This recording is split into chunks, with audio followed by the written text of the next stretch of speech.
It's not a time to engage in a sluggish march, exorcise each other. No, I don't agree with that. I don't believe that's the way we provide leadership. Is to say to the family, how do you move on now? For the children, Jeff is gone. Not long ago, the mother is gone. What support do we render to them? I actually think society is not measured by the number of conflicts that arise. Society is measured by the maturity in how we deal with the issues that confront us, not slugging each other down every day. What's up? My name is Ken Bimbo, the MC with the sauce. Don't forget to subscribe to JCOO.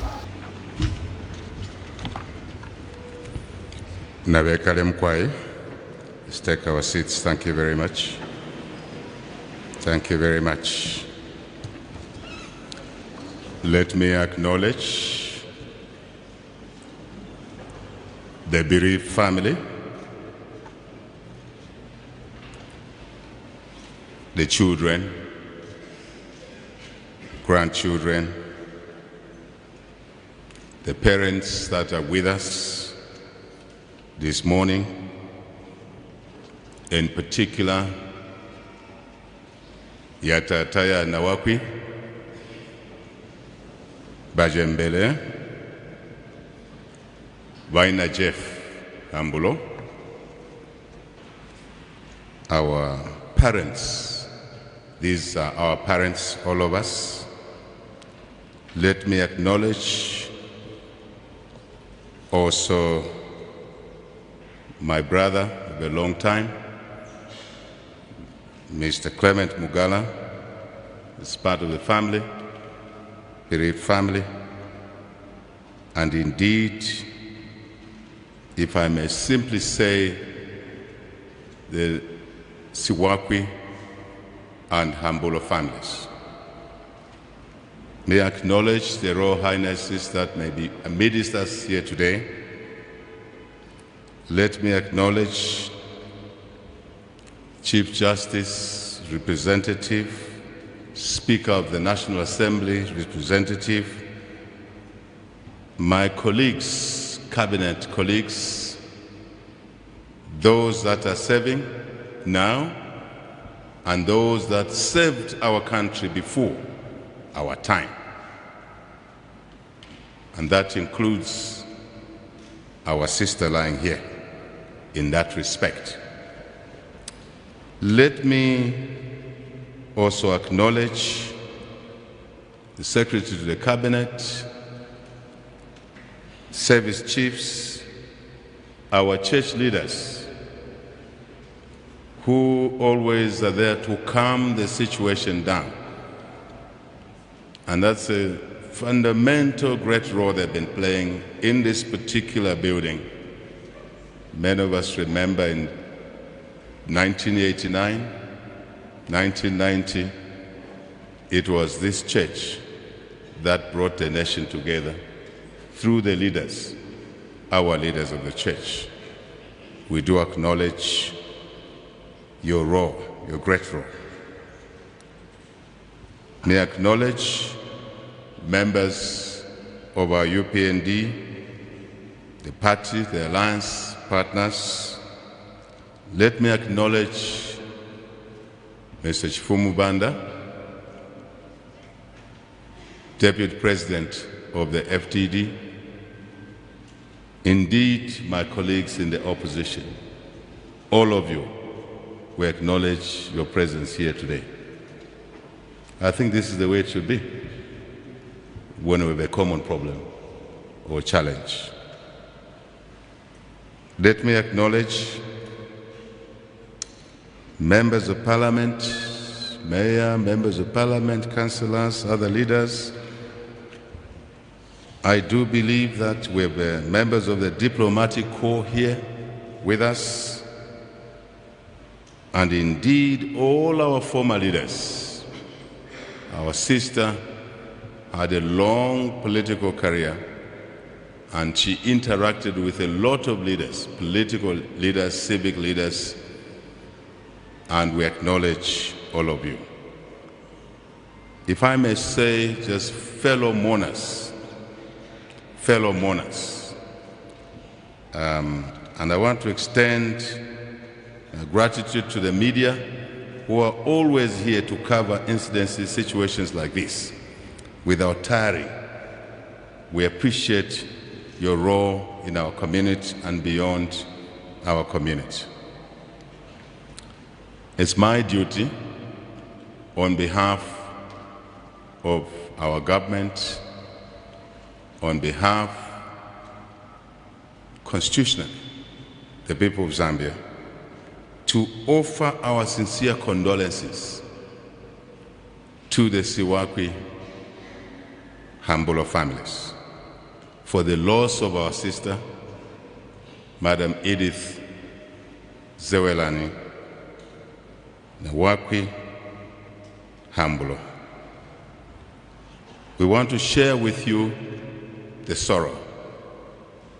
We want to share with you the grief that you're going through, which is also the grief that the nation is facing.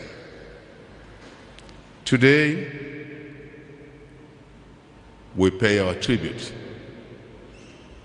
to our sister, Edith Nawakwi, as we heard from many of the messages that have been given. Our church leaders, the children, and others who read the scriptures today, that it's time for everything. Time to be born for her in Mwenzo Mission, in Nakonde. For many of us here, born in different places, as God chooses where we get born. We don't have that choice. The time to live our lives, the time to die. So we want to celebrate our sister's birth in Mwenzo, Yatataya Siwakwi, and the family for raising her. She, like me, we villagers get raised in a certain way. We appreciate the role that the parents play to raise the children of Zambia. All of the children of Zambia,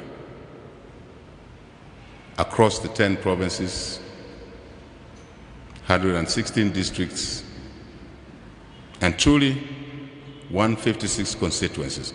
All citizens of Zambia, equal citizens of Zambia. Thank you to our families for raising the nation. I must also say we remember and pay tribute to our sister in many ways, from different angles, because that's what a human being is. It depends on which angle you knew them, associated with them, what role they played in society at a particular stage of their life. All of the descriptions that we've heard here in this church today are correct, because it's really from the angle one speaks from. But let me take the duty to thank our sister for her contributions to our country, our beloved country, Zambia. As a professional at energy, we've heard her role, her contributions. As a public servant, elected public servant, as a member of parliament for Nakonde, for Munali, as a minister in our government, that time, government of the MMD, post the 1991 elections, in energy, agriculture, finance, labor. We've had it already. So I want to thank her for the role she played in moving our country to the next level. For us who are in leadership today to have inherited a country in a multi-party situation from a one-party state dispensation. So thank you, our sister, for what you did. She was in opposition, as we have heard from Mr. Banda, over a long period of time. At some point, we were in opposition together. Actually, at one point, we had an alliance called UDA, which consisted of 3 political parties: UNIP, FDD, and UPND. So we interacted there. But for all of that, we appreciate her contributions. Let me move quickly. Now she's not with us. She's gone. And we heard from those who read the scriptures that none of us have the power to determine, to choose when we go. Only God has that power. When we die, only He knows. How we die, only He knows. Absolutely. And because death is a mystery beyond us humans, we cannot decide how God wants us to go. And thank you to the family. We must all know that we are on this road. It's a question of when. I think the important thing is that when we've lost a colleague like her, we act responsibly as a nation. We don't use the death of a person to paralyze ourselves, to create more anguish to the children. It's an opportunity to reflect. It's an opportunity to say, our colleague is gone. What is our responsibility? Our responsibility is to mourn her in dignity. Our responsibility is to do our part to ease the burden that the family is facing. Because when she was alive, that's a time for us to have done certain things for her. But now that she's gone, we act responsibly. I'm following a lot of chatter, social media. As I said, we know each other differently. But really our duty as a society is to say, one of us is gone, let's lighten the burden. Let's support the family to mourn and bury her honorably. It's not a time to engage in a sluggish march, exorcise each other. No, I don't agree with that. I don't believe that's the way we provide leadership. Is to say to the family, how do you move on now? For the children, Jeff is gone. Not long ago, the mother is gone. What support do we render to them? I actually think society is not measured by the number of conflicts that arise. Society is measured by the maturity in how we deal with the issues that confront us, not slugging each other down every day. It's to create a window of opportunity to do the right things. That's what I call responsibility. Is to reflect. It is also, I want to agree with Mr. Banda. Dialogue is the utmost expression of maturity. Because conflicts arise in society, even husband and wife. The conflicts arise. The question is that how do we handle conflicts or differences?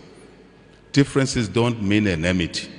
Political party competition does not mean enmity. It means competition to serve the people. I had decided not to cover this issue, but I thought I should, in a way,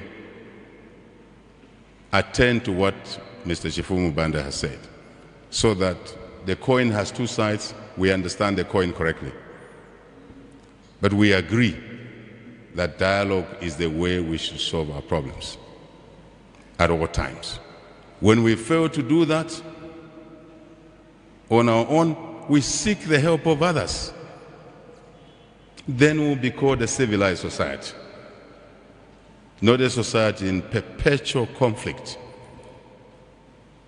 It's an opportunity to turn a new page, to learn our lessons. I want to agree with Mr. Banda, Chifumu Banda. This government has doors open for dialogue. Let's exercise that opportunity. Let's use that opportunity to dialogue. But dialogue maturely. You can't come to the table of dialogue through insults. It's not possible. So I want to use this opportunity to respect our sister, all of us, to honor her. And after the funeral, I think we should reach out to each other to dialogue. I'm responding to what my brother, Mr. Chifumu Banda, said. But for now, let's mourn our sister in dignity. Let's do what civilized people do. Let's offer warmth to the children, grandchildren, and to the old parents. 100 years. I hear Nawakwi is 100 years. Yatataya's what? 100 years. And Inahambulo, she's not young as well. I want to close by once more to offer our sincere condolences to the family, and that we would like to remain engaged. I said to Clement, let's remain engaged. The funeral in our customs do not end on the burial day. The funeral continues, and different things need to be attended to. So let's keep our contact and do what is honorable for us to do. I want to thank the people of Zambia for keeping our country together, even in difficult times, especially last year when we had the worst drought in living memory. Our people remained calm. And it's our duty to thank them. It's also our duty to act correctly so that when the next drought comes, we will still be in a position to have learnt our lessons to do what is right for our people. Otherwise, I thank the family for allowing me to speak here. Truly, I mean that. And the church for hosting us. God bless us all. Thank you. Thanks for tuning in to JCOO News. Don't forget to like, share, and subscribe for the latest updates on tech, politics, and everything in between. Until next time, stay cool.